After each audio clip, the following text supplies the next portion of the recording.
Okay, in young people, it's very important that we talk about fertility, okay, especially people in their 30s or 40s, because chemotherapy can affect their fertility, and of course with radiation as well, if it's affecting the pelvis where our reproductive organs are, that can affect their fertility. Of course, patients also need to know the any long-term side effects of the chemotherapy.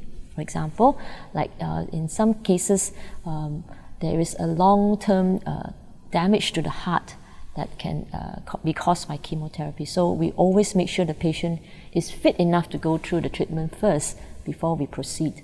Of course, with fertility, then pregnancy will be affected, especially in women. I think they're more concerned of this.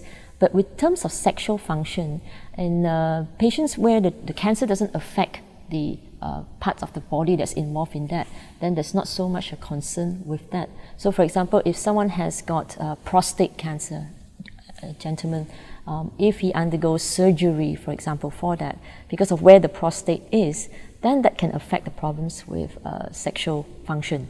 Okay, but for women, unless it's something like cervical cancer or wound cancer, and then requiring radiation to the pelvis, then there may be concern with sexual function.